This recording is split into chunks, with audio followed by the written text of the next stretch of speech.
તો આજે આપણે જોશું ચોથો, પાંચમો ને છઠ્ઠો સ્વાધ્યાય, ધ્યાન અને કાયોત્સર્ગ. એ ત્રણે તપ સાથે લીધા છે. એટલે આ વિડીયો પણ થોડો મોટો બનશે.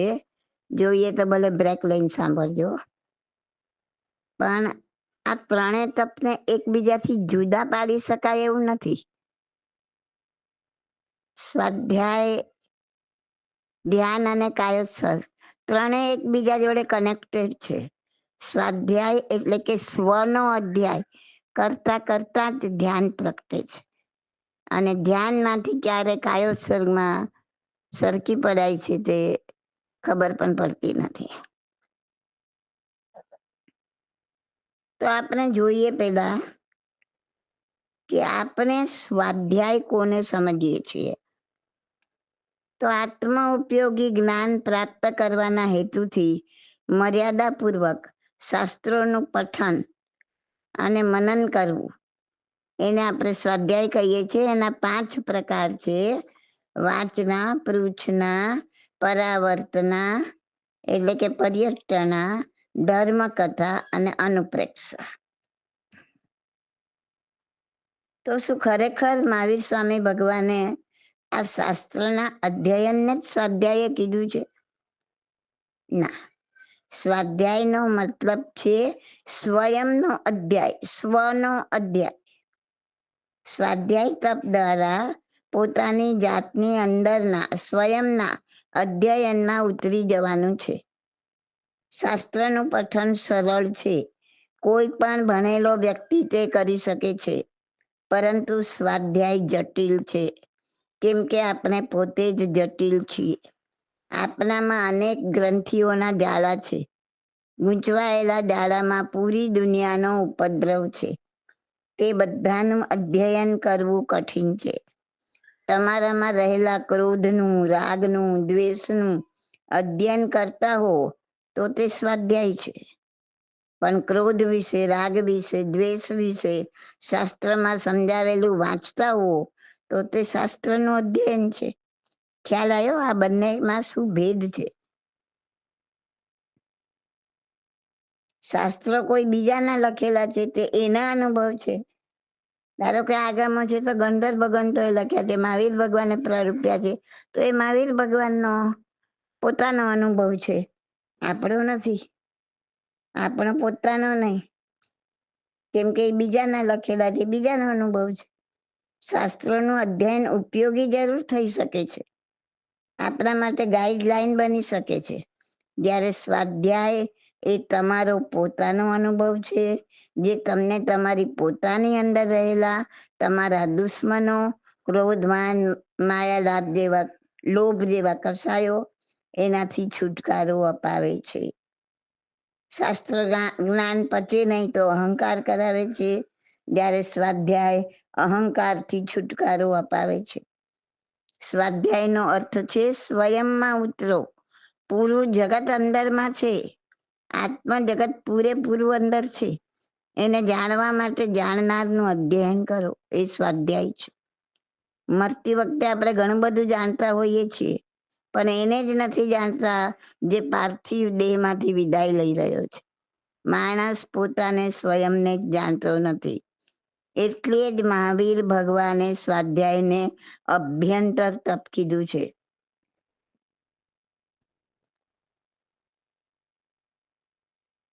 તો આજે કેમ આ શાસ્ત્ર અભ્યાસને સ્વાધ્યાય એવો એનો અર્થ કરવામાં આવે છે, એવો આપણને સવાલ થાય.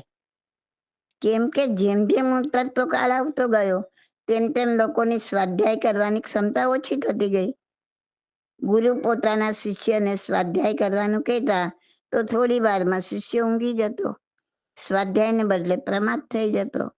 માટે દીર્ઘ દ્રષ્ટિ આચાર્યોએ સ્વાધ્યાયની જગ્યાએ શાસ્ત્રનું અધ્યયન, મંત્રનું રટણ વગેરે આપ્યું, અને સમય જતા આપણે એને જ સ્વાધ્યાય માની લીધું.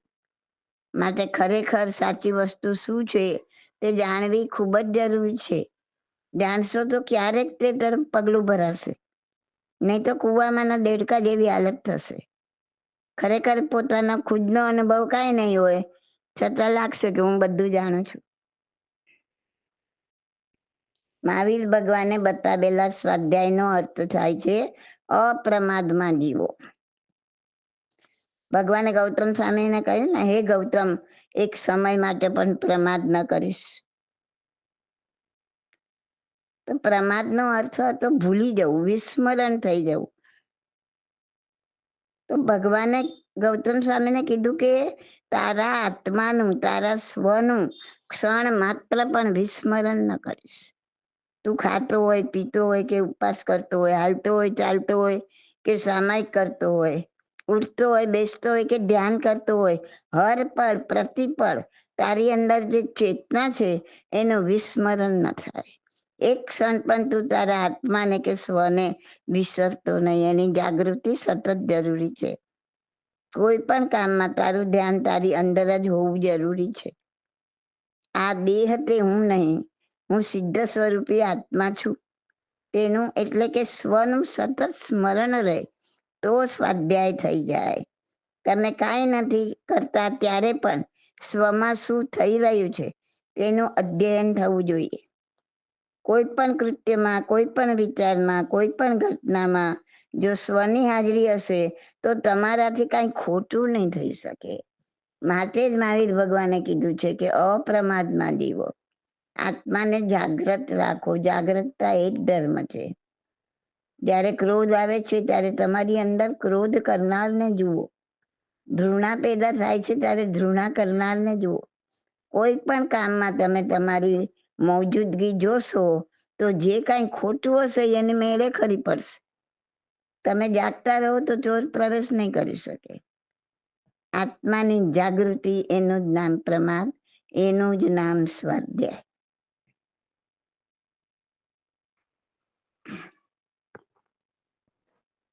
દાખલા તરીકે કોઈ માણસ આવીને તમને જેમ તેમ બોલે છે ત્યારે બે ઘટના બને છે. એક તમારી બહારની ને બીજી અંદર. જે માણસ બકવાસ કરે છે તે તમારી બહાર છે, તેનો બકવાસ પણ બહાર છે. બીજી તરફ એ બકવાસ સાંભળીને તમારી અંદર જે ક્રોધ ઉઠી રહ્યો છે તે તમારી અંદર છે. તમારું ધ્યાન શેના પર છે? જો બકવાસ પર ધ્યાન હશે તો સ્વાધ્યાય નહીં થાય, પણ જો ક્રોધ પર ધ્યાન હશે તો સ્વાધ્યાય થઈ જશે. બકવાસ પર ધ્યાન એટલે કે આપણે એના શબ્દોને વારંવાર મનમાં ફેરવીએ. એ કેમ આમ બોલ્યો, એ પોતાની જાતને શું સમજે છે, ફલાણાએ મને પહેલેથી જ કીધેલું કે આ માણસ બરાબર નથી, એનો આખો ઇતિહાસ મનમાં શોધીએ છીએ. એ માણસ પર આપણે આખી ચેતનાને દોડાવીએ છીએ. આપણને એ ખ્યાલ પણ નથી આવતો કે હું પોતે અંદરમાં કેવો છું. એક માણસના બે ચાર અપશબ્દો પર મેં મારી અંદર કેટલો કોલાહલ ઉભો કરી દીધો. એની પાછળ આખી રાત જાગીને વિચારી રહ્યો. પણ મહેરબાની કરીને તમે તમારી અંદર ઝાંકો. બીજા કોઈની ફિકર છોડો. જેને બકવાસ કર્યો એ મહત્વનો નથી, પણ એનો તમને અંદર શું અનુભવ થયો તે મહત્વનું છે. તમે એના બકવાસનો અર્થ શું કરો છો? તમારી અંદર ક્રોધ કેવી રીતે ઉઠી રહ્યો છે? હવે તમે એનો કેવો બદલો લેવા ચાહો છો? એક આટલી વાત માટે મારી અંદર આટલો બધો ઉહાપોહ થયો. આમ સ્વાધ્યાયમાં ઉતરતા ઉતરતા તમે બદલાઈ જશો. ક્રોધ તો ક્યાંય પીગળી જશે. તમને તમારા પર જ હસવું આવશે કે એક આટલી સી વાત માટે મેં મારા અંતરમાં આખું યુદ્ધ છેડી દીધું. આમ વસ્તુગત નહીં પણ આત્મગત પાસા પર ધ્યાનને લઈ જવાય તો સ્વાધ્યાય છે. દરેક બનાવને બે પાસા હોય, વસ્તુગત અને આત્મગત. દાખલા તરીકે એક સુંદર સ્ત્રીને જોઈ અંદર કામ વાસના જાગૃત થઈ. આમાં સુંદર સ્ત્રી એ વસ્તુગત પાસું છે અને કામ વાસના એ અંતર્ગત પાસું છે. હવે જો તમારું ધ્યાન સ્ત્રીનો પીછો કરવામાં હશે તો સ્વાધ્યાય નહીં થાય. પણ એ સ્ત્રીને છોડીને ધ્યાનનો પ્રકાશ અંદરની તરફ વાળો ને આત્મામાંથી કામ વાસના કેવી રીતે ઉઠી રહી છે તેના તરફ ધ્યાન જશે તો સ્વનો અધ્યાય થશે. આપણું ધ્યાન સતત બહારની તરફ જ છે. સતત વસ્તુગત પાસા તરફ જ ધ્યાન ખેંચાયા કરે છે. તેનું જ બીજું નામ છે પ્રમાદ. જો આત્મગત પાસા પર અંદર શું થઈ રહ્યું છે તેના પર ધ્યાનને લઈ જવાય તો સ્વનો અધ્યાય થઈ જાય.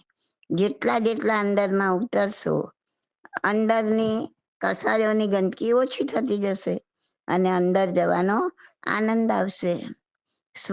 સ્વાધ્યાયનો અર્થ જ છે સ્વને ઓળખવો, સ્વને જાણવું, સ્વમાં ઉતરવું, સતત સ્વની હાજરી વર્તાવી, એક ક્ષણ પણ સ્વનું વિસ્મરણ ન થવું, સ્વમાં શું ઘટિત થઈ રહ્યું છે તે જાણવું, સમજવું, અનુભવવું અને અનુભવ વખતે ક્ષમતામાં સ્થિર થવું એ સ્વાધ્યાય છે. તમે કહેશો કે થોડી નોકારવાળી ગણી લીધી, થોડી ગાથાઓ ગોખી લીધી કે શાસ્ત્ર અધ્યયન કરી લીધું એટલે થઈ ગયું સ્વાધ્યાય તપ, બરાબર ને? ના ભાઈ ના. જો સ્વાધ્યાય તપ એટલું સરળ હોત તો એને ઉત્કૃષ્ટ તપ કહેવાની શું જરૂર હતી? ભગવાને પોતે એને ઉત્કૃષ્ટ તપ ગણાવ્યું છે. આ તો એવું છે ને કે ઘણી અઘરી વસ્તુ કરવી દરેકના બસમાં નથી હોતી, માટે ધીમે ધીમે છૂટી જાય છે અને માણસ આડાઅવળા માર્ગે ફંટાઈ જાય છે. આવું ન બને એ માટે પૂર્વાચાર્યોએ બહુ સમજપૂર્વક સ્વાધ્યાયની જગ્યાએ શાસ્ત્ર અધ્યયન મૂક્યું. કેમ કે લોકો સ્વાધ્યાય નહોતા કરતા, શિથિલ થઈ ગયા હતા સ્વાધ્યાય કરવામાં, તો સાવ છૂટી જતા. અત્યારે આપણને સ્વાધ્યાય શબ્દ બી સમજણ ના પડે કે શું સ્વાધ્યાય. જેમ ધ્યાન વિસરાઈ ગયું ને, આપણને એમ લાગે છે કે ધ્યાન આપણા ધર્મનું નથી, આપણું ઉત્કૃષ્ટ 11મું તપ છે, છતાં એવું લાગે છે કેમ કે પ્રેક્ટિસમાં ના રહ્યું. એમ જો પૂર્વાચાર્યોએ સમજીને જો આ સ્વાધ્યાયની જગ્યાએ શાસ્ત્ર અધ્યયન ના મૂક્યું હોત તો પછી આપણે એને બી ભૂલી ગયા હોત. એટલે એમનો ઘણો ઘણો ઉપકાર છે કે એમને સમયની તાસીર જોઈને આપણને જે જરૂરી હતું તે આપી દીધું ને સમય જતા પછી આપણે શાસ્ત્ર અધ્યયનને સ્વાધ્યાય માનવા લાગ્યા. ખરેખર સ્વાધ્યાયનો અર્થ છે સ્વનો અધ્યાય. શાસ્ત્ર અધ્યયન નહીં પણ સ્વ અધ્યાય. સ્વ એટલે પોતે, પોતાના આત્માના સ્વરૂપનો અધ્યાય કરવાનો હતો. બહિર્મુખી બાદર મનને અંતર્મુખી સૂક્ષ્મ બનાવી એ સૂક્ષ્મ મન દ્વારા મસ્તકથી પગની પાની સુધીની અંતરયાત્રા કરવાની છે. પહેલા એ સમજી લો કે સ્વાધ્યાય એ કર્મરૂપી કચરો સાફ કરવાની ક્રિયા છે. જે કર્મો લાગેલા છે આત્મા પર એને સાફ કરવાની ક્રિયા છે સ્વાધ્યાય. એક ઉદાહરણથી સમજો. ધારો કે અરીસા પર ખૂબ જ જાડા જાડા માટીના થર વળી ગયા છે, માટે અરીસામાં બિલકુલ પ્રતિબિંબ જોઈ શકાતું નથી. અરીસો ઘણો મોટો છે, થર પણ ઘણા વળી ગયા છે. હવે જો અરીસામાં પોતાનું પ્રતિબિંબ જોવું હશે તો પહેલા તો માટીના થર દૂર કરવાની પ્રક્રિયા કરવી પડશે. આ માટીના થર દૂર કરવાની પ્રક્રિયા એટલે જ સ્વાધ્યાય, જે ઘણી લાંબી પ્રક્રિયા છે, કંટાળાજનક છે. કેમ કે કર્મનો ઢગલો કેટલો છે આપણી પાસે, એને વાર્તા સાફ કરતા કેટલો ટાઈમ લાગશે આપણે નથી જાણતા.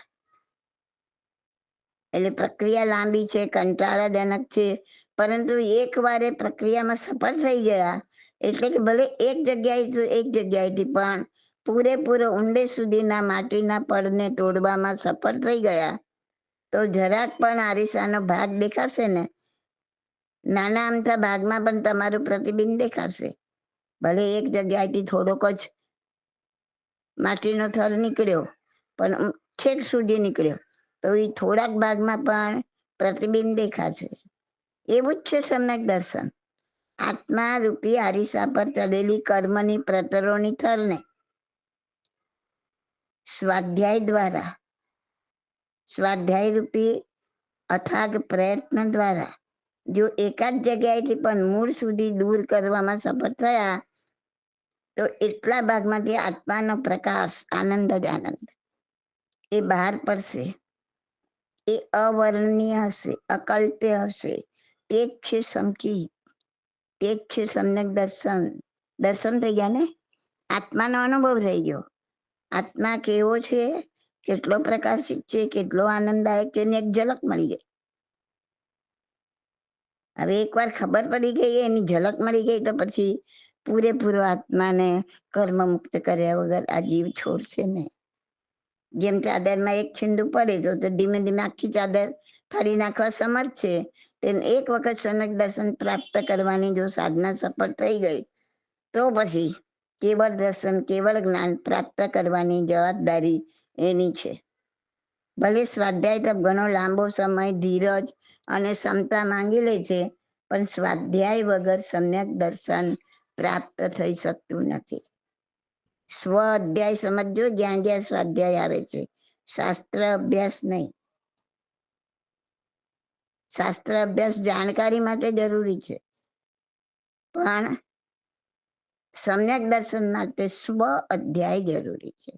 સમ્યક દર્શન જ આપણને ધ્યાનમાં ગરકાવ કરી શકે છે, અને સ્વાધ્યાયના પગલે પગલે જ ધ્યાનની કેડીએ પહોંચી શકાય છે. ઉત્કૃષ્ટ ધ્યાનની દશામાં ક્યારે કાયાનો ઉત્સર્ગ એટલે કાયોત્સર્ગ સજાઈ જાય છે તેની ખબર પણ પડતી નથી. કાયોત્સર્ગ થઈ જાય છે, કરવો પડતો નથી. કાયોત્સર્ગ થાય એટલે કાયા આત્માથી અલગ ભાષે છે. કાયાને જે કાંઈ છે તે પરને થઈ રહ્યું છે, પોતાને નહીં, એવું વેદન થાય છે. પછી પગમાં આગ પેટાવી ખીર રંધાય કે માથા પર અંગારા મુકાય, આત્મા એક બાજુ રહી ફક્ત નિહાળે છે. કાયોત્સર્ગ થઈ ગયો, એને સ્પર્શતો નથી. જે બળે છે તે મારું નથી ને મારું છે તે બળતું નથી. આવી ઉત્કૃષ્ટ પરિસ્થિતિએ આત્મા પહોંચે છે ત્યારે કાયોત્સર્ગ ખરા અર્થમાં ઘટિત થયો હોય છે. જોકે આ પંચમ કાળમાં બધું અસંભવ છે, અશક્ય છે, છતાં અપવાદરૂપ કોઈને થઈ શકે.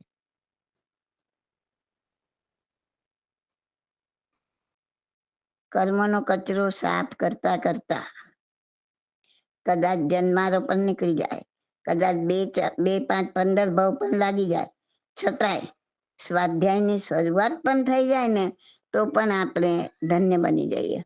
આ તપમાં પગલું ત્યારે જ ભરી શકાશે જ્યારે નિર્વેદ અને સંવેગ ઉત્પન્ન થાય, એટલે કે સંસારના ભવ ભ્રમણથી કંટાળો અને મોક્ષ માટેની તીવ્ર ઈચ્છા ઉત્પન્ન થાય, તીવ્ર અભિલાષા ઉત્પન્ન થાય.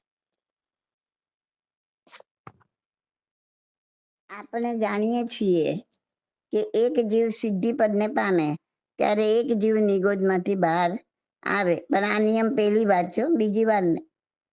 પ્રથમ વખત જ આ નિયમ છે. જીવ બીજી વખત જીવ પાછો જો નિગોદમાં ચાલ્યો ગયો ને તો અનંતા વર્ષો સુધી અકામ નિર્જરા કરતો કરતો જ્યારે કર્મોના ભારથી હળવો થાય ત્યારે બહાર આવે. અને એવું પણ નથી કે એકવાર જીવ નિગોદમાંથી બહાર આવ્યો એટલે રાજા થઈ ગયો. એ જીવને મળે છે ફક્ત 2000 સાગરોપમ વર્ષ. એથી વધારે એ ત્રસપણામાં એટલે કે હાલતા ચાલતા જીવ તરીકે રહી શકે નહીં. 2000 સાગરોપમ વર્ષ પૂરા થયા કે જીવને ફરજિયાત પાછું એકેન્દ્રિય કે નિગોદપણામાં ચાલ્યા જવું પડે. અને ત્યાં પછી કોઈ ટાઈમ લિમિટ નથી. એકેન્દ્રિય પૃથ્વી પાણી જેવું આવું વનસ્પતિમાં અથવા તો નિગોદમાં, નિગોદ પણ એકેન્દ્રિય જ છે. ત્યાં કોઈ ટાઈમ લિમિટ નથી.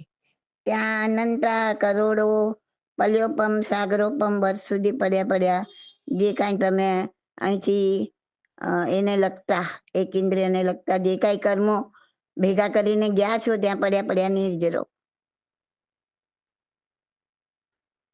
તો જે 2000 સાગરોપમ એને મળે છે એમાં પણ 1000 સાગરોપમ વર્ષ તો 2 ઇન્દ્રિય, 3 ઇન્દ્રિય અને 4 ઇન્દ્રિયપણામાં એટલે કીડા મકોડા વાંદા વગેરેમાં એમાં પૂરા થાય છે. જ્યારે બાકીના 1000 સાગરોપમ વર્ષ જ સંઘની પંચેન્દ્રિયપણું જીવ પામે. સંઘની પંચેન્દ્રિયપણું એટલે દેવ, નરક, મનુષ્ય તથા સંઘની તિર્યંત પંચેન્દ્રિય એ થાય. એમાંથી સૌથી ઓછા ભાવ મનુષ્યના થાય. 47 કે 48 ભાવ મનુષ્યને થાય. અને પછી જો એમાં પોતે મહેનત કરીને એટલે કે પુરુષાર્થ કરીને મોક્ષને પામ્યા તો ભલે, ન પામ્યા તો પાછા એકેન્દ્રિય કે નિગોદમાં ચાલ્યા જાય. 2000 વર્ષ પૂરા થયા એટલે કમ્પલસરી એને આપણને આપણા જીવને જવું પડે એકેન્દ્રિયમાં અથવા તો નિગોદમાં. ત્યાં કોઈ ટાઈમ લિમિટ નથી. અનંતા વર્ષો, અનંતા બી શબ્દ નાનો પડે. કેટલાય પલ્યોપમ સાગરોપમ વર્ષ સુધી જીવ કેટલાય કાળચક્ર પસાર થઈ જાય ત્યાં સુધી જીવ એકેન્દ્રિયપણામાં કે નિગોદમાં પડી રહે છે. આવા 2000 સાગરોપમના કેટલાય ચક્કરો આપણે ખાધા હશે ને હજી ખાશું. એટલે આ જન્મ મરણના ચક્કર પૂરા થતા જ નથી. તો આ જે કર્મો છે એમાં 2 પ્રકારના હોય, નિકાચિત પણ હોય ને અનિકાચિત કર્મ પણ હોય. અમુક કર્મ જે ખૂબ રસ રેડીને કરવામાં આવે, ખૂબ જ વલોપાટ કરતા બંધાઈ જાય, અથવા તો કર્યા પછી વારંવાર મનમાં ગૂંથવામાં આવે કે બરાબર છે, આમ જ કરવા જેવું હતું. આવા અનેક કારણોસર કર્મ નિકાચિત બની જાય. એટલે એ કર્મ તો ભોગવે જ છૂટકો થાય. પરંતુ જે કર્મ નિકાચિત નથી એવા હળવા કર્મોને સ્વાધ્યાય તપ દ્વારા ઉદીરણામાં લાવી નિર્જરી શકાય છે. બહુ સરસ રીતના સમજો. આવા જે અનિકાચિત કર્મ છે એને સ્વાધ્યાય વખતે એને ઉદીરણામાં લાવીને નિર્જરી શકાય. કેવી રીતના ઉદીરણામાં લાવવાનું, શું કરવાનું, બધું આગળ આવે છે. તો નિકાચિત કર્મો તો અનિકાચિતની સરખામણીમાં બહુ ઓછા હોય છે. માટે સ્વાધ્યાય તપ દ્વારા ઢગલાને ઢગલા આપણે અનિકાચિત કર્મને નિર્જરી શકીએ. અને એ નિર્જરવા માટે આ જન્મ આપ્યો મનુષ્યનો. કેમ કે મનુષ્ય સિવાય આ કાર્ય કોઈ ના કરી શકે. દેવે નહીં ને નારકે નહીં ને તિર્યંચે નહીં. તો પણ જેના માટે આ જન્મ મળ્યો છે એ વસ્તુ એ એક બાજુ રહ્યું, અને આપણે તો ઓર નવા કર્મોના ઢગલા કર્યા કરીએ છીએ. ક્યાં જશું, શું થશે, જરાક વિચાર તો કરો. એની શરૂઆત પણ જો કરી શકીએ ને કર્મ નિર્જરવાની, અનિકાચિત કર્મ નિર્જરવાની, તો આત્મા કર્મોના ભારથી થોડો હળવો થઈ સંકિત પ્રાપ્તિને યોગ્ય બને. અને પેલા જ કીધું મેં, આ કાર્ય ફક્ત માનવ જન્મમાં જ થઈ શકે છે. એટલે માનવ જન્મની કિંમત સમજો અને જે મળ્યું છે એનો ઉપયોગ કરો. આપણે તો એવા છે ને કે જે મળ્યું છે એનો ઉપયોગ નથી કરવો, અને હવે મને આમ આપજે ને આવતા બંને ફલાણું આપજે, ઢીકણા ભાવે આ આપજે. પણ જે મળ્યું છે એમાં તો કર. તો આ સ્વાધ્યાયમાં ઊંડાણમાં કોણ ઉતરી શકે? તો એ જ વ્યક્તિ ઉતરી શકે કે જેને ખરેખર આ ભાવ ભ્રમણથી થાક લાગ્યો છે, જેને ભૌતિક સુખે સુખ નહીં પણ દુઃખોની જનતા લાગે છે, જેનું મન સતત ઝંખે છે કે આ જન્મ મરણના ફેરામાંથી ક્યારે મુક્ત થાવું, સંપૂર્ણ મુક્તિનો આનંદ ક્યારે અનુભવ. તો આ કર્મનો બાંધનાર કોણ છે? આત્મા છે. એટલે કર્મની નિર્જરા માટે પણ આત્મા સુધી જ પહોંચવું પડશે. કર્મના ગણિતનો એવો હિસાબ નથી કે 5 પુણ્ય કર્મ કર્યા અને 3 પાપ કર્મ, તો 5માંથી 3 બાદ કરો, હવે 2 પુણ્ય કર્મ ભોગવવાના બાકી રહ્યા. એવો હિસાબ હોત તો આપણે ક્યારના છૂટી ગયા હોત. તો ધ્યાન, સ્વાધ્યાય અને કાયોત્સર્ગ દ્વારા એને નિર્જરો આ કર્મોને. આ સિવાય બીજો કોઈ વિકલ્પ નથી. એમ કરતા કરતા જ્યારે એક પણ કર્મ શિલકમાં નહીં બચે, ના પાપ કર્મ ને પુણ્ય કર્મ, ત્યારે આત્મા મુક્ત થશે. કેમ કે કર્મ એક તો આત્માનો ખોરાક છે. આત્માને ભાવ કરવા માટે એને આપણે એ જ કરીએ છીએ કે જે જૂના નિર્જરતા જઈએ છે અને નવા અંદર નાખતા જઈએ છે. એટલે એના ભાવ પૂરા થતા જ નથી. આમ જ આપણા આત્મા મુક્ત થતો નથી. જો નવા નાખવાના બંધ થાય ને જૂના પૂરેપૂરા ભોગવાઈ જાય તો જ આત્મા મુક્તતાનો આનંદ માણી શકે. આમ આત્માને ટકી રહેવા માટે શું જોઈએ છે? કર્મરૂપી ખોરાક. જેમ કે આપણા પાર્થિવ દેહ, એને ટકી રહેવા માટે આ અનાજ ખોરાકની જરૂર છે. શરીર શેનાથી ટકે? ખોરાકથી. જો શરીરને ખોરાક ના મળે તો શરીર ખતમ થઈ જાય. પણ વ્યવહારમાં તો પાછું એવું નથી દેખાતું. લોકો મહિનો 2 મહિનાના ઉપવાસ કરે છે, છતાં શરીર તો ટકતું હોય છે. તો કેમ? શું મહિનાઓ સુધી શરીર ખાધા વગર ટકે છે? ના, શરીરને જ્યારે બહારથી ખોરાક આપવાનો બંધ કરો છો તે જ ક્ષણે શરીરે પોતાની પાસે સંગ્રહ કરેલો જૂનો ખોરાક જે ચરબીના રૂપમાં છે તેને વાપરવાનું ચાલુ કરી દે છે. શરીર એક ક્ષણ પણ ખોરાક વગર ટકતું નથી. તમે શરીરને નવો ખોરાક આપો જ નહીં અને જૂનો બધો જ વપરાઈ જાય પછી એક ક્ષણ પણ શરીર ટકશે નહીં. બસ આ જ વસ્તુ આત્મા સાથે બને. જ્યારે મન, વચન અને કાયાને સ્થિર કરી નવા કર્મોનો ખોરાક આપવાનો બંધ કરો, સંવર કરો, તે જ ઘડીએ, તે જ ક્ષણે આત્માએ અનંતા ભવોથી સંગ્રહીને રાખેલા કર્મોના ઢગલામાંથી એક એક પ્રતલ ઉદીરણામાં આવીને નિર્જરતી જાય છે. જો નિર્જરતા આવડે તો. આમ કરતા કરતા જ્યારે જૂના બધા જ કર્મો ખતમ થઈ જાય અને નવો કર્મરૂપી ખોરાક આત્માને મળે નહીં, ત્યારે આત્મા મુક્ત થાય. અને એ માટે આપણા ચિત્તના ઊંડાણ સુધી પહોંચી અંદર રહેલા વિકારોને જળ મૂળથી ઉખેડીને ન કાઢીએ ત્યાં સુધી વાત બનતી નથી. આપણે જે કાંઈ ધાર્મિક ક્રિયાઓ કરીએ છીએ તે લગભગ ભટકતા ચિત્તે ઉપયોગ શૂન્યપણે થતી રહે છે. એથી એ મોક્ષ સાધક બનતી નથી. જો ઉપાધ્યાય યશો વિજયજી મહારાજે પણ એ જ વાત કરી છે. વચન કાયા તો બાંધીએ, મન નવી બાંધ્યું જાય. મન બાંધ્યા વિને પ્રભુ ના મિલે, ક્રિયા નિષ્ફળ થાય. ખ્યાલ આવ્યો? આપણા મનના બે વિભાગ છે, ચેતન મન, અવચેતન મન. તમે ઘણી વાર કહો છો ને કે બધું જાણીએ છીએ, સમજીએ છીએ, છતાં કાંઈ ઘટના બને ત્યારે આર્ત્ર રૌદ્ર ધ્યાનમાં સરકી જ જવાય છે. એનું કારણ આ છે કે ફક્ત બૌદ્ધિક સ્તરે જાણ્યું છે ચેતન મન દ્વારા, જેનો ઉપયોગ ફક્ત કોન્શિયસ માઇન્ડ સુધી જ હોય છે. જો આ સ્વાધ્યાય દ્વારા અવચેતન મન સુધી પહોંચી ત્યાં પડેલા સંસ્કારોને ઉખાડી નિર્જરા કરી દેવામાં આવે તો જ જન્મો જન્મથી સંચિત દ્રઢ સંસ્કારોનો ઉચ્છેદ શક્ય બને. તો વર્તમાન ક્ષણ પ્રતિ રાગ દ્વેષ રહિત કેવળ દ્રષ્ટાભાવની કળા સામાન્ય રીતે લાંબા પ્રયત્ન વિના સિદ્ધ થતી નથી.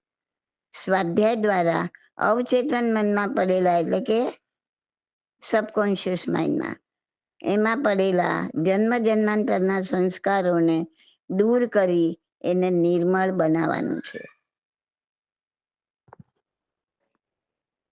સ્વાધ્યાયની શરૂઆત એટલે મન, વચન, કાયાની સ્થિરતા કરી બહાર ભટકતા બાદર મનને એક નાના સ્થાન પર કેન્દ્રિત કરી સૂક્ષ્મ બનેલા મન દ્વારા અંતરયાત્રા કરવી. સ્વ શરીરમાં ક્યાં શું થઈ રહ્યું છે, શું બની રહ્યું છે, તે સ્વ અધ્યયન દ્વારા, સ્વાધ્યાય દ્વારા અનુભવ કરી વર્તમાન પરિસ્થિતિનો ક્ષમતા ભાવે સ્વીકાર કરી એક એક કર્મની પ્રતરો જે ઉદીરણામાં આવી રહી છે તેને નિર્જરવી. આપણે એક એક સ્ટેપને આપણે જરા સૂક્ષ્મતાથી સમજીએ. કાયા અને વચન થોડા દિવસની પ્રેક્ટિસ દ્વારા સ્થિર કરી શકાશે. એ કહેવાય છે ને, ડોલતી કાયામાં ડોલતું મન. ઘણી વખત એવું જોયું છે, અમુક લોકો કારણ વગર બેઠા બેઠા ધૂણતા હોય ત્યારે સાયકોલોજીસ્ટ કહે છે કે એમનું મન અસ્થિર છે. તો મનને કેમ સ્થિર કરવું તે આપણે આગળ જોઈશું. પણ કાયાને સ્થિર કરવા માટે એક જ આસન પર એક આંગળી પણ ન હલે એ રીતે બેસવાની પ્રેક્ટિસ પાડવી પડશે. થોડું થોડું કરીને આ ક્ષમતા કલાક 2 કલાક સુધી વધારવી પડશે. જોકે શરૂઆતમાં તો સ્થિર બેસવાની પ્રેક્ટિસ કરતાની સાથે જ થોડી જ વારમાં પીડા શરૂ થઈ જશે. આદત નથી ને, દરેક વસ્તુ આદત પાડો તો પછી એને તમને પીડા ન થાય. સતત પ્રયત્ન કરતા સ્થિર બેસવાની ક્ષમતા આવી જશે. આવી રીતના આદત પાડતા પાડતા ક્ષમતા પણ આવી જશે.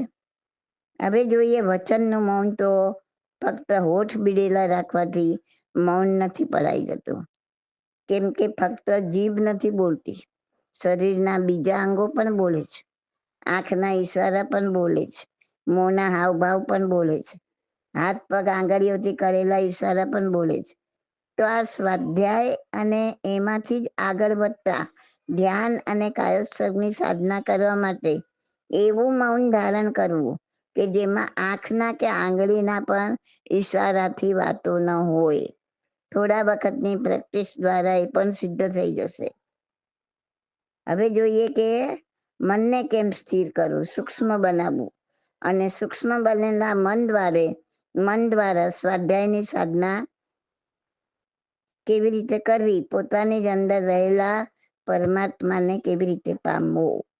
બોલે એ બીજો નહીં, પરમાત્મા પોતે. અણસમજવું ને આંધળા દૂર દૂર ગોતે. આજે બોલાય છે કોના લીધે? કેમ કે અંદર પરમાત્મા છે, આત્મા છે. એ ના હોય જ ના બોલાય.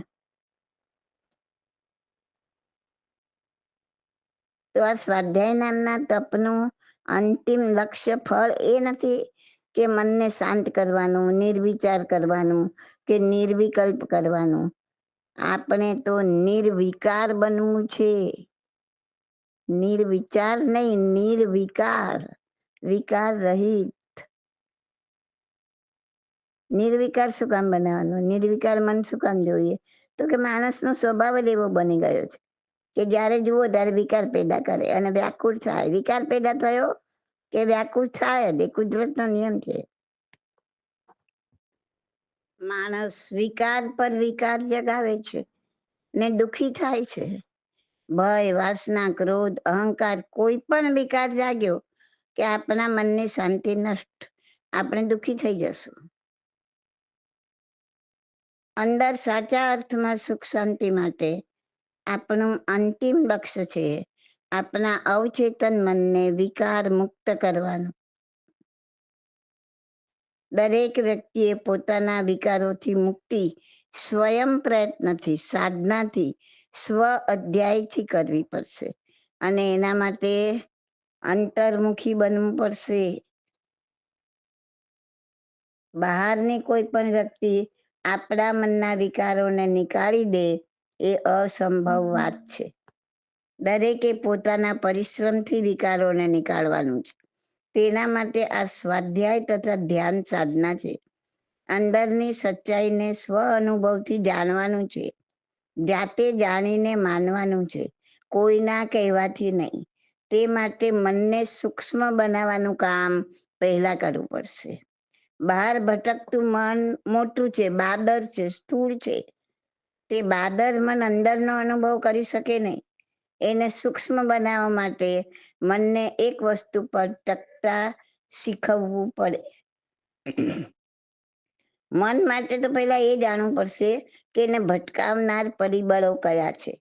એ પરિબળોને ઓછા કર્યા વગર, દૂર કર્યા વગર મનની સ્થિરતા લાવવી અસંભવ છે. તો મનને ભટકાવનાર છે 18 પાપસ્થાનક. 18 પાપસ્થાનકમાં ગળાડૂબ બેઠેલો માણસ કેટલો પ્રયત્ન કરે, કેટલો પણ, તો પણ એ કદી પણ એના મનને સ્થિર કરી શકતો નથી.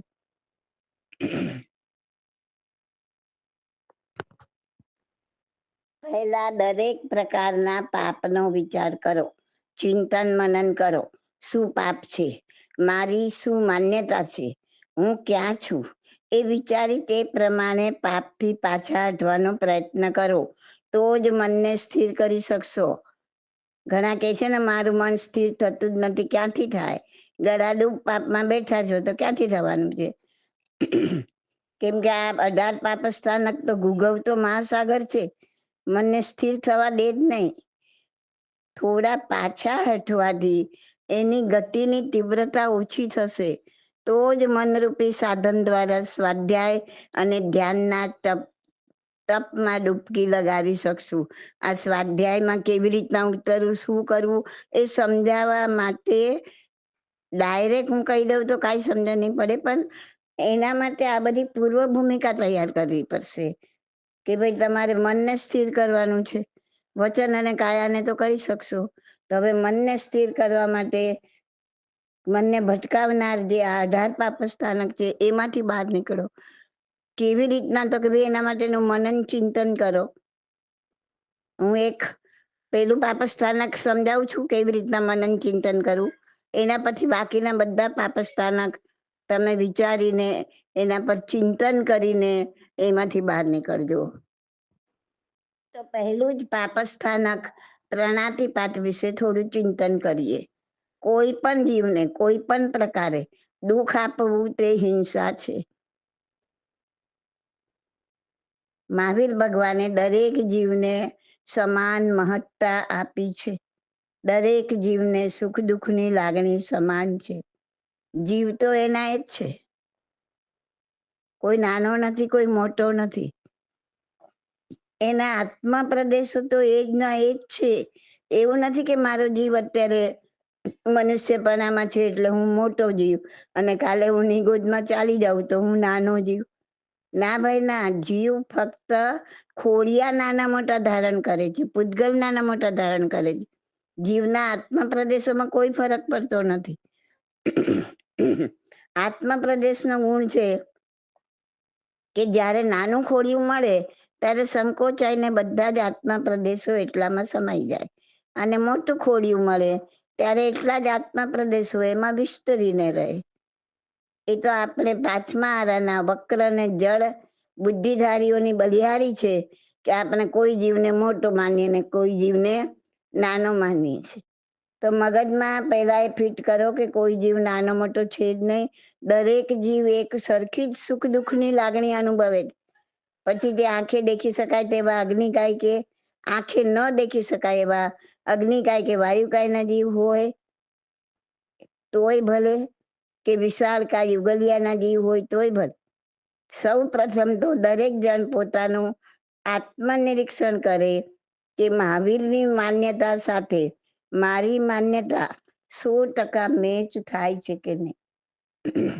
બિનજરૂરી સંહાર, સૂક્ષ્મકાય જીવોનો બિનજરૂરી સંહાર જોઈને મારો જીવ ઉકળી ઉઠે છે ખરો? અથવા હું પોતે એવા કેટલા જીવોનો સંહાર કરું છું કે જે ન કરું તો ચાલે? વીજળીના ઉત્પાદનમાં કેટલા આપકાય ને તેવકાયના જીવોનો ખતમો? એ વીજળીનો બિનજરૂરી ઉપયોગ ક્યાં ક્યાં કરીએ છીએ તે વિચારો. લાઇટિંગ જોઈને ખુશ થાવ ખરા? બીજાને પ્રેરણા કરો કે બહુ સરસ છે, જોવા જેવું છે. રાતની પાર્ટીઓમાં વૃક્ષ ઉપર લાઇટિંગ જોઈને ખુશ થાવ, વખાણ કરો કે જીવ બળે? શું થાય? કે આ જૈન તરીકેનો માનવ દેહ ધારણ કરી હું આ પાણીકાય, વાયુકાય, તેવકાય ને વનસ્પતિના જીવની કિલામણાની અનુમોદના કરું છું, એવું મનમાં થાય ખરું? દિવાળી કે પર્યુષણ કે દીક્ષા મહોત્સવ પ્રસંગે દેરાસર ઉપાશ્રય ઉપર લાઇટિંગો જોઈને એવું થાય ખરું કે જેને એક કાંટાને પણ નથી ડૂબવ્યો એવા અહિંસાના પૂજારીના દેરાસરને શણગારવા અનંતા અનંતા જીવોનો સંહાર?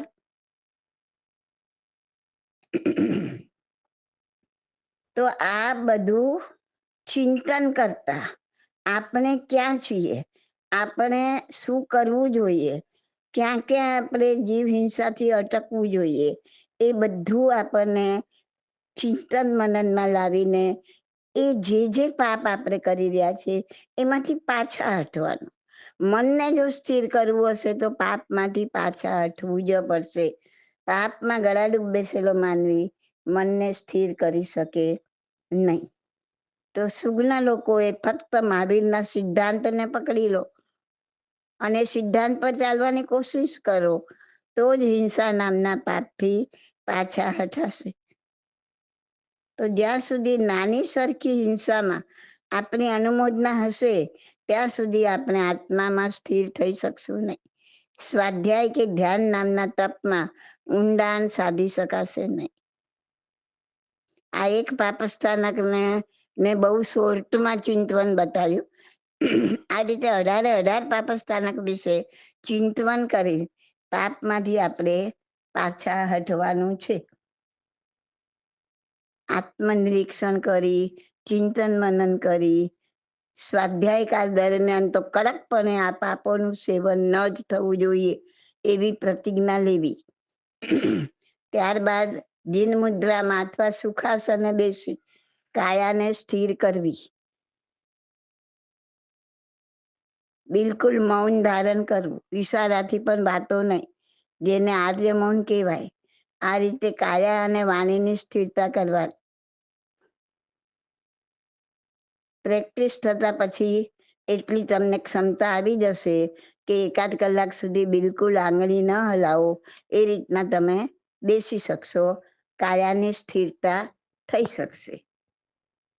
સ્વાધ્યાયમાં શ્વાસોશ્વાસ પર મનને ટેકવી, બહિર્મુખી મનને અંતર્મુખી બનાવી એ સૂક્ષ્મ મન દ્વારા મસ્તકથી પગની પાની સુધી અંતરયાત્રા કરવાની છે. ત્યાં જે અનુભવ થાય ત્યાં રાગદેશ જગાડ્યા વગર તટસ્થપણે ક્ષમતામાં અનિત્ય ભાવનામાં સ્થિર થવાનું છે. આ સ્વાધ્યાયમાં જ પરિપક્વ થતા થતા આગળ વધતા ધ્યાન અને છેલ્લે કાયોત્સર્ગ નામનો તપ પરિણમિત થશે. શ્વાસને અવલંબન લઈને ચિત્તને સ્થિર કરવાનો પ્રયોગ જૈન સાધનામાં પહેલા પણ ઘણો વ્યાપકપણે થયેલો છે. એની ખાતરી આગમમાં આવતા કાવસકની વિધિ દર્શાવતા ઉલ્લેખો આપે છે. આપણા આગમોમાં કાવસક શ્વાસોશ્વાસ રૂપે હતો. એનો પુરાવો આવશ્યક નિર્યુક્તિમાં મળે છે. આપણે આજે જે કાવસક કરીએ છીએ ને, એ ખરેખર ફક્ત સ્વાભાવિક શ્વાસોશ્વાસને જોવાનું હતું. પરંતુ કાળક્રમે અને આ ઉતરતા સંગ્રહને લોકો આ રીતના કાવસક નહોતા કરતા, ઊંઘી જતા હતા. શ્વાસને જોવા માટેનું કહ્યું હોય ને ઊંઘી જાય કાવસક કરતા કરતા. કોઈ બીજા વિચારોમાં મગ્ન થઈ જાય, કોઈ આ શ્વાસોશ્વાસની સાથે કોઈ શબ્દને જોડીને એનું રટણ કરતા. એટલે આ વિધિનો લાભ મળતો નહોતો. એટલે પૂર્વાચાર્ય બહુ સમજી વિચારીને કાવસકમાં શ્વાસોશ્વાસની સાથે લોગસને જોડ્યો. લોગસના એક પદની સાથે એક શ્વાસને જોવાનું, જેથી ધ્યાન શ્વાસોશ્વાસ પર રહે. પરંતુ કાળક્રમે મૂળ વિધિ શ્વાસોશ્વાસને જોવાનું લોકોએ છોડી દીધી અને ફક્ત લોગસ ગણવાને જ કાવસક માની લીધો. આમ સાપ ચાલ્યો ગયો ને કાંચડી હાથમાં રહી ગઈ.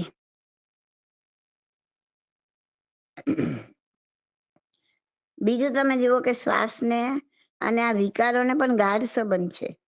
તમે પણ આત્મનિરીક્ષણ કરશો તો જોઈ શકશો કે જેવો કોઈ વિકાર મનમાં જાગે ને, ક્રોધનો કે ભયનો કે લોભનો કે મૈથુનનો, અને તરત જ શ્વાસની ગતિમાં ફરક પડી જાય છે. શ્વાસ તેજ બની જાય, શ્વાસ ધ્રુજવા લાગે. જેવો વિકાર દૂર થયો કે શ્વાસ પોતાની મેળે ધીમી અને સાધારણ ગતિથી ચાલતો થાય. એ બતાવે છે કે શ્વાસને વિકારો સાથે ગાઢ સંબંધ છે. તો શ્વાસના સહારે સહારે વિકારોને ઉખેડીને કાઢી શકશું. શ્વાસનું અવલંબન લઈને આત્માની જાગૃતતા સાથે શ્વાસ પ્રત્યે સાક્ષી ભાવ લાવતા લાવતા એ અનુભવ થશે કે દૂષિત વિચારોથી થોડો છુટકારો મળવા લાગ્યો છે. શ્વાસ પર મનને ટેકવી, બહાર ભટકતા સ્થૂળ મનને સૂક્ષ્મ બનાવી સૂક્ષ્મ મન દ્વારા અંતરયાત્રા કરી આપણે સ્વાધ્યાય કરવાનો છે. અને સ્વાધ્યાય કરતા કરતા કર્મની નિર્જરા થશે. આપણું આખું શરીર નાના પરમાણુઓ જીવ કોષોથી બન્યું છે. એમાં કાંઈ ને કાંઈ જીવ રાસાયણિક પ્રતિક્રિયા, વિદ્યુત ચુંબકીય પ્રતિક્રિયા નિરંતર થયા કરે છે. પણ મન સ્થૂળ છે ને, એટલે એનો અનુભવ નથી થતો આપણને. શ્વાસ પર એકાગ્ર થઈ સૂક્ષ્મ બનેલું મન આ સત્ય અનુભવથી જાણી શકશે કે આ શરીર નશ્વર છે, એવો અનુભવ થશે. તરંગો જ તરંગો લાગશે. શરીર જે ઠોસ દેખાય છે એ ઠોસ નથી, પણ ફક્ત તરંગો જ તરંગો છે, એવો અનુભવ થશે. એટલે શરીર અને મન પ્રત્યેની આસક્તિ તૂટતી જશે. આપણને અનુભવ નથી, શરીર ઠોસ દેખાય છે એટલે આપણી આસક્તિ છે. પણ જ્યારે એને તરંગો જ તરંગો કે આ કશું ઠોસ છે જ નહીં, તો એના પ્રત્યેની આસક્તિ તૂટશે. તો જે અવસ્થા ઇન્દ્રિયાતીત, ભાવાતીત, લૌકાતીત છે ત્યાં સુધી પહોંચવું છે તો આપણે જાતે અનુભવના ક્ષેત્રમાંથી પસાર થવું પડશે.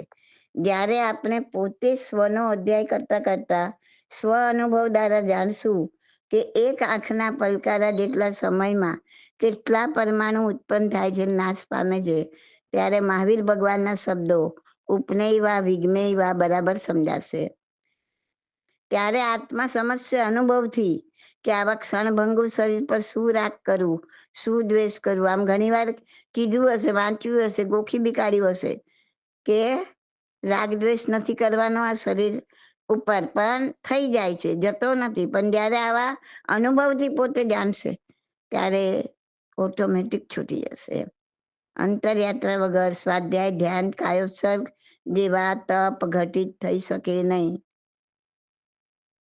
જ્યાં લગી આત્મા તત્વ ચિંત્યો નહીં, ત્યાં લગી સાધના સર્વ જૂઠી.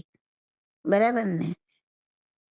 તો એના માટે આ સ્વાધ્યાય માટે કયા નિયમો પાળવા કે શરૂઆતમાં 5-6 દિવસ દરરોજના 8 કલાકના હિસાબે ફક્ત શ્વાસોશ્વાસને આવતા ને જતા જોવા, અનુભવવા. આ દિવસો દરમિયાન સાંસારિક બધા જ સંબંધ કાપી નાખવા. ન છાપું, ન મોબાઈલ, ન વાતચીત, કાંઈ નહીં. સંપૂર્ણ મૌન રાખવું. સ્વાધ્યાય જેવો ઉત્કૃષ્ટમાં ઉત્કૃષ્ટ તપ કરવા માટે આપણી અંદર ઘણી શક્તિનો સંગ્રહ જરૂરી છે. જો કડકપણે મૌન રાખશો ને તો જ આ શક્તિ સંગ્રહિત થશે.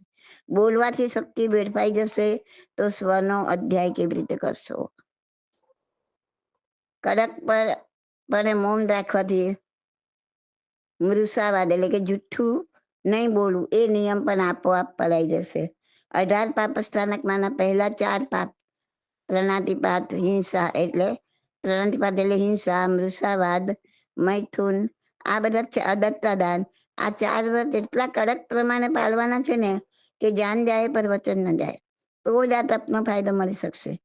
કોઈ પણ પ્રકારના વ્યસન કે માદક પીણા કે માદક વસ્તુનું સેવન કરતા હોય તો સાધના દરમિયાન સંપૂર્ણપણે છોડવાનું છે. કાંઈ પામવું હોય તો કાંઈક છોડવું તો પડે ને. સારું પામવા માટે ખોટું છોડવું, એમાં વિચારવાનું શું છે?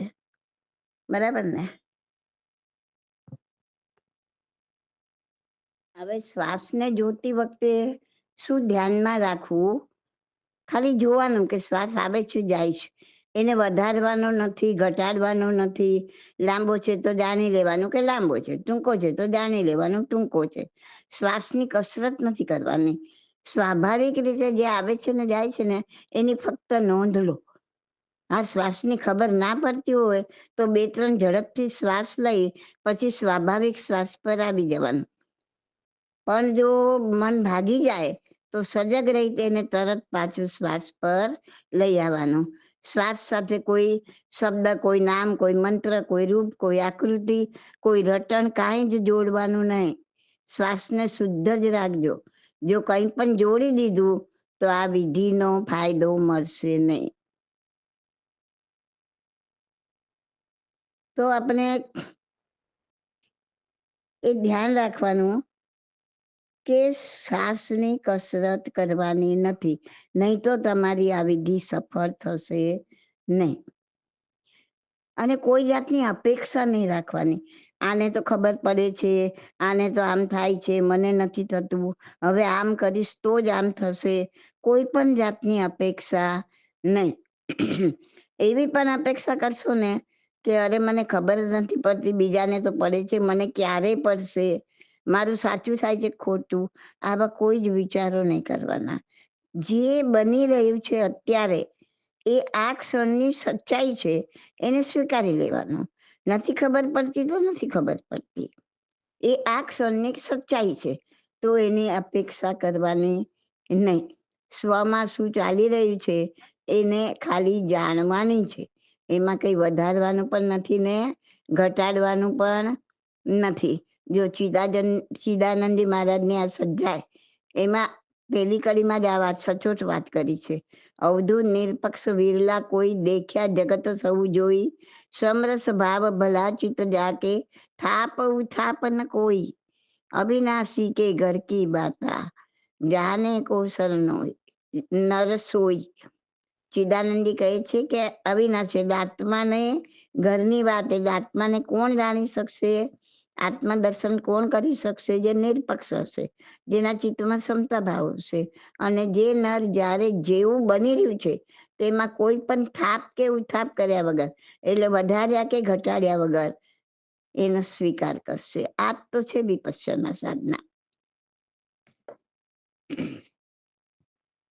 હવે શ્વાસ પર મન ટેકવતા ઉપરના હોઠથી નાસિકાનો નીચેનો હિસ્સો એટલા ત્રિકોણ ભાગમાં સંવેદના પ્રાપ્ત થવા લાગશે. શું સંવેદના કોઈ નવી ઉત્પન્ન થઈ? ના, નવી નથી. સંવેદના તો હતી જ, પણ આપણું બાદર મન એનો અનુભવ કરી શકતું નહોતું. પણ શ્વાસ પર સ્થિર થયેલું મન, સૂક્ષ્મ બનેલું મન આ સંવેદનાનો અનુભવ કરી શકે છે. આ સૂક્ષ્મ મન દ્વારા માથાથી પગની પાની સુધીની યાત્રા કરવાની છે. ક્રમવાર દરેક ભાગમાં મનને લઈ જવાનું છે. ક્રમવાર એટલા માટે કે કોઈ ભાગ છૂટી ન જાય. દરેક ભાગમાં 1-2 મિનિટ રૂકીને આગળ વધવાનું છે. કયા ભાગમાં શું સંવેદના મળી રહી છે અથવા બિલકુલ સંવેદના નથી મળતી, જે કાંઈ આ ક્ષણે ઘટિત થઈ રહ્યું છે તેના પ્રત્યે રાગ કે દ્વેષ જગાવ્યા વગર ક્ષમતામાં સ્થિર થવાનું છે.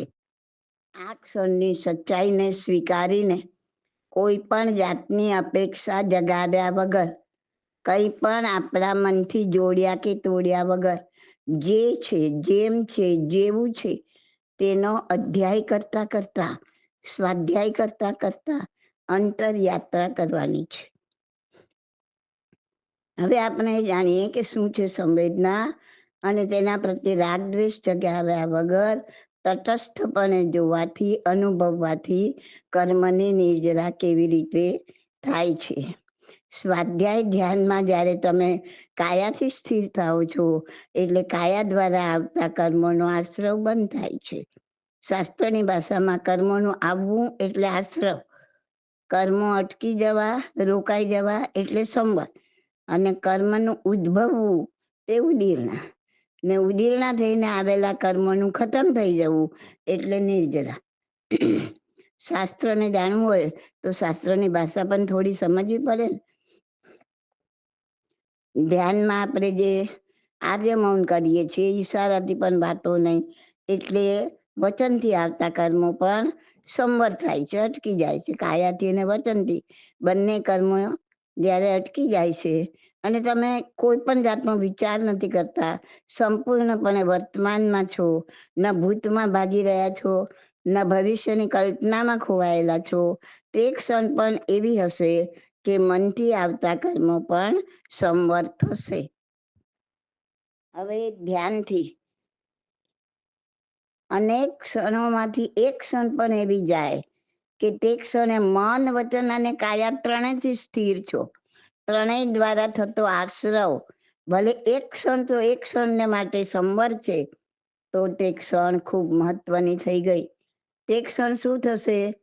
આપણે પહેલાં કીધું તેમ આત્માનો ભવ થવા માટેનો ખોરાક જે કર્મ છે, તે એક ક્ષણ માટે બહારથી કર્મનો આશ્રવ બંધ થશે. કેમ કે મન, વચન, કાયાથી તમે સ્થિર છો. મન, વચન, કાયનું સહેજ પણ હલન ચલન થાય તો આત્મામાં કંપન થાય ને આત્મા કર્મોને ખેંચે. આ ત્રણેયથી સ્થિર છો એટલે તમારો જે કર્મ ખેંચવાનું છે, આશ્રવ થવાનું છે, એ બંધ થશે. ત્યારે તે જ ક્ષણે આત્માએ સંગ્રહી રાખેલા અનેક જન્મોના અનેક કર્મોમાંથી એકાદ પ્રતર ઉદ્ભવીને ઉદીરણા થઈને આવશે. પણ તમે તો મન, વચન, કાયથી સ્થિર છો, તો કોઈ એક્શનમાં તો નહીં આવે, વાણીમાં પણ નહીં આવે, તો જશે ક્યાં? તમારા શરીર પર સંવેદનાના રૂપમાં અનુભવાશે. કેમ કે અંદર સ્થિર થયેલું મન સૂક્ષ્મ છે, જે સંવેદનાનો અનુભવ કરી શકે છે. બાકી તો 24 કલાક અંદર સંવેદનાઓ ચાલુ જ છે, પણ બહાર ભટકતું બાદર મન એનો અનુભવ કરી શકતું નથી. સંવેદના અનેક પ્રકારે હોઈ શકે. સંવેદના એટલે શું કે શરીર પર જે મહેસૂસ થાય તે સંવેદના કહેવાય. ગરમ, શીતળ, ખુજલી, ઝંઝનાટી, સ્ફૂર્ણા, સ્પંદન, ધડકન, હલકાપન, ભારીપન, તણાવ, દબાણ, દુખાવો, સંકોચાઈ જવું, ફેલાઈ જવું, સુખાપન, ગીલાપન, આવી કેટલીય પ્રકારની હજારો, જેનું નામાંકન પણ ન કરી શકાય, એવી સંવેદનાના રૂપમાં ઉદીરણા થઈને કર્મ પ્રકટશે. અને જ્યારે આ કર્મ પ્રકટશે ત્યારે દેહમાંથી કોઈ પણ એક પ્રકારની પરિસ્થિતિ નિર્માણ થશે, કાં તો ગમી જાય એવી અથવા ન ગમે એવી. જ્યારે ગમી જાય એવી સંવેદના ઉત્પન્ન થશે ત્યારે મન જો સામે રિએક્શન આપશે કે આ તો બહુ સરસ, બહુ ગમ્યું, આ જ પરિસ્થિતિ રહે તો કેવું સારું, તો ઉદ્ભવીને આવેલા કર્મને તમારા રાગનો ટેકો મળ્યો, તો મન દ્વારા તમે નવા રાગના કર્મો જમા કર્યા. જો સંવેદના અણગમતી છે તો મન રિએક્શન આપશે કે આ તો ના જોઈએ, આવું જોઈએ જ નહીં, ક્યારે આ પરિસ્થિતિમાંથી બહાર નીકળવું. આમ ઉદીર્ણા થઈને આવેલા કર્મને તમારા દ્વેષનો ટેકો મળ્યો. તેથી નવા દ્વેષના કર્મોના ગુણાકાર કર્યા. અરે ભાઈ, બેઠા હતા કર્મ છોડવા અને કર્યા કર્મોના નવા ઢગલા. માટે આ બહુ જ નાજુક સાધના વિધિ છે. હરપળ જાગૃતિની જરૂર છે. સંવેદના રૂપે ઉદ્ભવીને આવેલા કર્મ ગમી જાય એવા સુખદ હોય કે ન ગમે એવા દુઃખદ હોય. જો તમારું મન તટસ્થ રહ્યું, ન રાગમાં ખેંચાયા ન દ્વેષમાં, અને મહાવીરે બતાવેલી સૌ પ્રથમ અનિત્ય ભાવનામાં સ્થિર થયા કે સુખદ હશે તો પણ નિત્ય રહેવાનું નથી, દુઃખદ હશે તો પણ નિત્ય રહેવાનું નથી, દેર સવેર ચાલી જ જવાનું છે, અને તમે મનથી ક્ષમતામાં સ્થિર થયા તો ઉદીર્ણા થઈને આવેલું તે કર્મ એને ન તમારો રાગનો ટેકો મળ્યો, ન તમારા દ્વેષનો ટેકો મળ્યો, એટલે એ નિર્જરીને ચાલી જશે. આ એક પ્રકાર ઉદ્ભવીને આવીને નિર્જરી ગઈ. આવી અનંત કર્મની પ્રતરોનો ઢગલો આત્મા પર પડ્યો છે. જો ક્ષમતામાં સ્થિર થઈને નિર્જરતા આવડી જાય તો એક એક ક્ષણ એવી આવશે કે તમે કર્મને નિર્જરતા જશો. આવી એક ક્ષણ ભેગી થઈને અનેક ક્ષણ બનશે, પણ તે માટે સમજપૂર્વકના સ્વાધ્યાય અને ધ્યાનના અભ્યાસની જરૂર છે. કાર્ય ઘણું કઠિન છે, સરળ નથી, જે કરે તે જ જાણે. પરંતુ સાચી દિશામાં જો ધ્યાન થાય, સ્વનો અધ્યાય થાય, આ સ્વનો અધ્યાય જ છે. સ્વમાં શું બની રહ્યું છે એ જાણવું અને ક્ષમતામાં સ્થિર થવું, કોઈ રિએક્શન આપવું નહીં. આ સ્વનો અધ્યાય, સ્વાધ્યાય. સ્વમાં શું ઘટિત થઈ રહ્યું છે તે સૂક્ષ્મ મન દ્વારા અનુભવો છો અને ક્ષમતામાં સ્થિર થઈ નિર્જરો છો. આનું માપદંડ જ ક્ષમતા છે. કોને કેવી સંવેદના પ્રાપ્ત થઈ, કે સુખદ વધુ આવી કે દુઃખદ વધુ આવી, કે કેટલો સમય રહી, એની સાથે કર્મની નિર્જરાને કોઈ સંબંધ નથી. જ્યારે પણ જેવી પણ સંવેદના પ્રાપ્ત થઈ ત્યારે તમે ક્ષમતામાં કેટલું રહી શક્યા તે જ કર્મની નિર્જરાનું કારણ છે. એનું નામ છે સામાયિક. ક્ષમતા, સમ એટલે ક્ષમતા, આઈક એટલે લાભાન્વિત થવું. ક્ષમતાથી કેટલા લાભાન્વિત થયા એનું નામ જ સામાયિક. કેટલાય પ્રકારની સંવેદના જે પોતે જાતે થઈ રહી છે તેને સાક્ષી ભાવથી જાણો. દાખલા તરીકે ખુજલી આવી, આ બી એક સંવેદના જ છે. જૂની આદત પ્રમાણે ખણવાનું નહીં, જે આવે તેનો ક્ષમતા ભાવે સ્વીકાર કરવો. આ વાવ, તું પણ કેટલો સમય રહીશ, હું પણ તૈયાર છું તારો સ્વીકાર કરવા. ખુજલી તે જ થશે, ઓર તે જ થશે, અને પછી ખતમ, અનંતકાળ સુધી નહીં રહે. તો ભગવાને શ્રાવકો માટે આ ઉત્તમ ક્રિયા સામાયિક બતાવી કે તું 24 કલાકમાંથી એકાદ કલાક તો મન વચન કાયાને સ્થિર કર, તેટલો સમય તો કર્મની નિર્જરા કર. કર્મની નિર્જરા કરતા કરતા આત્મા પરનો કચરો ઓછો થશે ને આત્માનો પ્રકાશ, આત્માના સદગુણો બહાર આવશે. ક્રોધ, માન, માયા, લોભ, રાગ, દ્વેષ પાતળા પડશે તો સાચા અર્થમાં ધર્મ થશે. આખી જિંદગી ધર્મ કર્યા પછી પણ જો એક પણ કસાય પાતળા ન પડે તો ધર્મ કરવામાં આપણે કાંઈક ચૂકીએ છીએ. સામાયિક આખી જિંદગી કર્યા પણ સામાયિકમાં મન વચન કાયા સ્થિર કરીને ઉદીરણામાં આવેલા કર્મને નિર્જરવાનું ચૂકી ગયા, ક્ષમતામાં સ્થિર થવાનું ચૂકી ગયા, ને પરિણામ આવ્યું શૂન્ય. જેને જીવન દરમિયાન સ્વાધ્યાય ધ્યાનનો દરરોજ ભલે થોડો થોડો પણ અભ્યાસ કર્યો હશે, જે કંઈ સંવેદના પ્રાપ્ત થાય એને ક્ષમતા ભાવે વેદવાની પ્રેક્ટિસ કરી હશે, તેને જ અંત સમયે ક્ષમતા રહેશે. બાકી તમે ગમે એટલા ગીતો ગાઓ કે ભગવાન અંત સમય આવજે ને સમાધિ આપજે ને, પણ તે આખી જિંદગી કરતા ભાવને ભોગતા ભાવમાં જ વિતાવી અને ક્ષમતા ભાવની કોઈ પ્રેક્ટિસ જ ન કરી, તો ખુદ ભગવાન આવશે તો એ તને ક્ષમતા સમાધિ નહીં આપી શકે. આજ સુધી જે અપ્રિય હતું તેને ભોગતા ભાવથી ભોગવતા હતા. હાય રે, પીડા આવી રે. જેમ જેમ સ્વાધ્યાય ધ્યાનમાં આગળ વધશો, ભોગતા ભાવમાંથી બહાર નીકળી દ્રષ્ટા ભાવમાં, સાક્ષી ભાવમાં આવશો. આમ થઈ રહ્યું છે, પીડા થઈ રહી છે, એનાથી પ્રભાવિત નહીં થઈએ. ધીમે ધીમે ભોગતા ભાવ સમાપ્ત થઈ દ્રષ્ટા, સાક્ષી, તટસ્થ ભાવ સ્થાપિત થશે. ધીમે ધીમે કરતા ભાવ પર નીકળતો જશે. ધીરજ અને શાંતિપૂર્વક કંટાળ્યા વગર આ કાર્ય, આ ક્રિયા કરવાની છે, અંતરંગ ક્રિયા. જે પોતાની જાતે જ થઈ રહ્યું છે એને નિહાળવાનું છે. જાતે જ ઘટના ઘટી રહી છે. આગળ જતા દ્રષ્ટા ભાવ પણ સમાપ્ત, કેવળ દર્શન બચશે. તો સ્વાધ્યાય કરતા મન ક્ષમતામાં સ્થિર થાય છે. વિકારોની જળ લબ્ધિ મનમાંથી ઉખડતી જાય છે. તેમ તેમ ગુણોનો આવિર્ભાવ થાય છે. એકાગ્ર મન અનિત્ય ભાવનામાં રત થાય છે અને ક્યારેય ધ્યાનમાં સરકી જવાય છે, ખબર પણ નથી પડતી.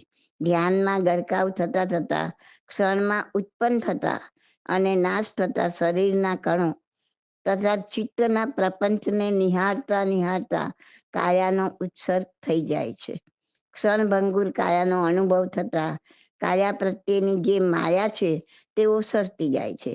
કાયાનો ફક્ત તરંગોના સ્વરૂપમાં જ અનુભવ થતા જે હું ને મારું મારું છે તે નાશ પામે છે. એટલે કે સાચા અર્થમાં કાયોત્સર્ગ ઘટિત થાય છે. આ સાધનાનું અંતિમ લક્ષ્ય છે શરીર અને મનની આભાસિક સચ્ચાઈને ઓળખી લઈ ઉત્તરોત્તર વિકસતી જતી પ્રજ્ઞા વડે પૂર્ણ ક્ષમતામાં સ્થિર થઈ સત્ય, શાશ્વત, ધ્રુવ, નિત્ય તત્વનો અનુભવ અને અનેક જન્મથી સંઘરેલા કર્મોનો ક્ષય કરી તૃષ્ણાની આગને સંપૂર્ણપણે બુઝવી દઈ નિર્વાણની ઉપલબ્ધિ કરવી.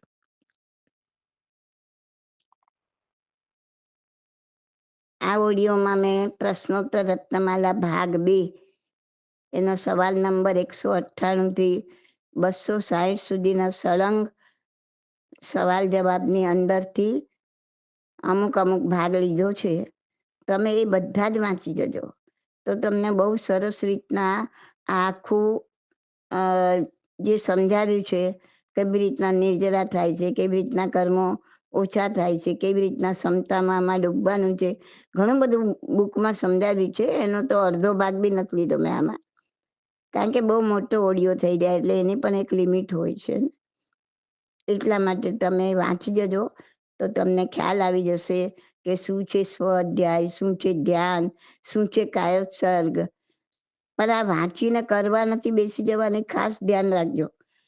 કેમ કે આ એટલી નાજુક સાધના બીજી છે કે શરૂઆતમાં કોઈ જાણકાર પાસે ટ્રેનિંગ લેવી જરૂરી છે. શરૂઆતમાં 4 દિવસ સુધી સતત રોજના 10 કલાકના હિસાબે ફક્ત શ્વાસોશ્વાસને નિહાળવાના. પછી સૂક્ષ્મ બનેલા મન દ્વારા સંવેદનાઓને અનુભવવાની, તે પણ રાગદ્વેષ જગાવ્યા વગર. અને તે સંપૂર્ણપણે સાંસારિક સંબંધ કટ કરવાનો છે. આ બધું ઘરે રહીને કરવું શક્ય નથી. આ સાધના શીખવા માટે ઓલ ઓવર ઇન્ડિયા તથા વર્લ્ડમાં પણ ઘણા સાધના સેન્ટર ચાલે છે. તેમાં મિનિમમ 10 દિવસ માટે જઈને પહેલી વાર ટ્રેનિંગ લેવી પડે. આને વિપશ્યના ધ્યાન સાધના કહે છે, જે સંપૂર્ણપણે આપણા જૈન ધર્મ પ્રમાણે જો છે.